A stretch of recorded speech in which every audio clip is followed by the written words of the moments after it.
Bapak masih ketua asosiasi PKL kan ya Pak ya? Masih dong, masih. Iya. Dia Pak mau nanya ini soal ya PPKM dan sebagainya.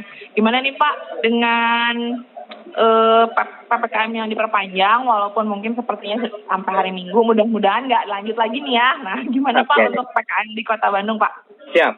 Diam diri atau melawan atau gimana? Gini.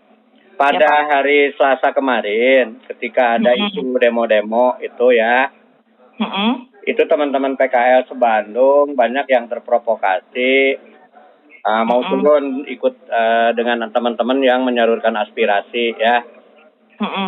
Tapi pada hari Selasa itu nanti dikasih foto-fotonya ya. Iya Pak. Saya undang untuk tidak melakukan aksi. Karena pertimbangan kami waktu itu, kata kami itu dari asosiasi, kalau melakukan aksi, yang pertama dikhawatirkan chaos, lalu yang kedua juga kita khawatir terjadi kerumunan yang tidak bisa dihindar sehingga menimbulkan lagi masalah dengan takutnya ada klaster baru. Yang ketiga, aksi itu tidak ada penanggung jawabnya. Maka pada waktu itu saya undang di Pasar Baru kumpullah 12 koordinator PKL se-Bandung. Di antaranya yang hadir Sudirman Barat, Sudirman Timur, Ciroyom, Jalan Purnawarman, BEC, teman-teman PKL di Jalan Sukajadi, teman-teman PKL yang ada di Jalan Dr. Oten yang dagang-dagang binatang itu. Iya Pak. Lalu juga perwakilan dari PKL di Bandung Kulon. Lalu juga koordinator PKL Tegalega Bersatu. Pokoknya kemarin ada 12 kelompok dan komponen. Nah, alhamdulillah mereka berinisiasi positif untuk tidak melakukan aksi dan kita bermusyawarah lah ceritanya ya. Nah, dari cerita musyawarah dan lain sebagainya, pada akhirnya kita pun tahu di satu sisi pemerintah sedang kesulitan mengendalikan pandemi COVID-19, tapi saya lihat juga pemerintah sudah paham dengan kesulitan-kesulitan para pedagang, terutama para pedagang sektor informal itu. Ya.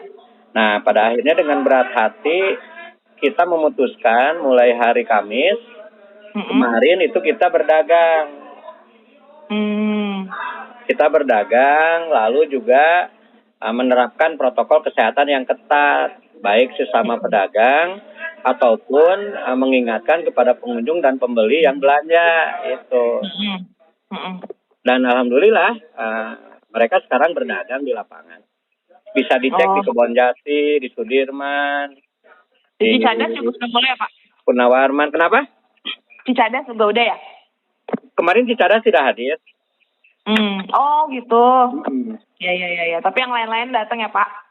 Datang, itu. Saya juga paham lah, pemerintah juga pasti sudah mendengar jeritan kami. Tapi di sisi lain juga ya, kita juga bukan tidak takut dengan pandemi, kita juga takut, tapi gimana ya Neng ya? Iya betul Pak.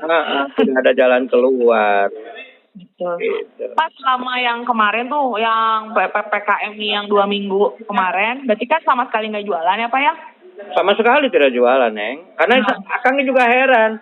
PPKM darurat ini kan sebetulnya intinya pengaturan, pembatasan. Betul. Tapi aneh di lapangan itu pelarangan jadinya kan. Iya, betul Pak.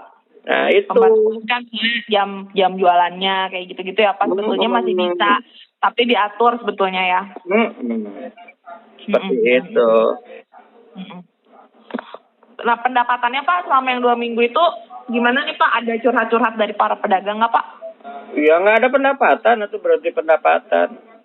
Kasihan mereka sampai kehilangan akal. Mana bulan ini bulan memasukkan sekolah anak-anaknya, baik SD, SMP, SMA, dan kuliah. Mana menghadapi Idul Adha, terus tidak punya penghasilan. Mereka sampai kehilangan akal lah, kasihan. Sampai banyak yang habis modal untuk dipakai kebutuhan sehari-hari, jualan, dan lain sebagainya. Sekarang mah udah mulai jualan lagi ya Pak?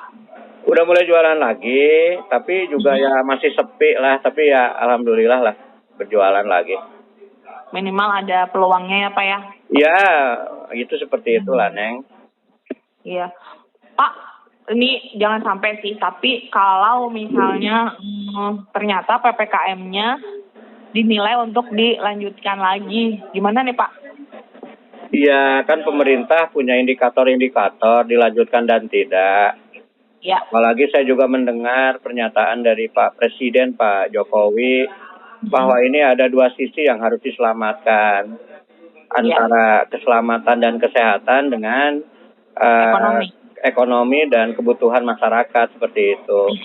Saya yakinlah pemerintah bertindak bijak untuk menyelesaikan hal-hal ini, Kak. Itu. Ya saya juga kalau memang mau taragal mah, kalau mau tegas ya sudah saja lockdown, tapi juga jalankan undang-undang karantinanya. Ketika kita tidak boleh beraktivitas berhenti, ya sok atuh kebutuhan pangannya dipenuhi. Tapi kan saya juga paham negara sedang kesulitan keuangan. Itu, makanya ngambillah jalan tengah, silakan dibatasi. Dibatasi itu ya kerumunannya, aktivitasnya, tapi jangan sampai melarang mencari penghidupan lah, kasihan. Iya. Jadi pengennya mah boleh tetap jualan, tapi ya dengan aturannya juga ya Pak. Misalnya jam-jamnya mereka jam berapa sampai jam berapa. Nah itu. Gimana titik-titiknya gitu ya Pak ya. Seperti itu, diatur lah sebijak mungkin. Kasihan juga kepada petugas di lapangan. Kasihan juga kepada para pedagang. Kang Iwan ini kan gini, khawatirnya petugas kecapean, petugas juga jadi hilang akal, pedagang juga sama capek hati dan terdesak kebutuhan ekonomi. Takutnya terjadi konflik horizontal lah gitu. Iya, betul Pak. Malah jadi ini ya, jadinya kerumunan baru lagi ya Pak. Jadi tidak solutif. Itu cukup ya. Iya Pak, cukup Pak. Hatur nuhun ya Pak. Soalnya Neng Widi mah suka mancing-mancing itu. Ya kan itu biasa ya Pak. Bapak kalau mau curhat nggak apa-apa loh Pak. Kang Iwan minta linknya ya, ke WA ya. Oh iya. Iya Pak, besok aku kasih. Oke ya, hatur nuhun Lili. Ya, hatur nuhun Bapak. Waalaikumsalam.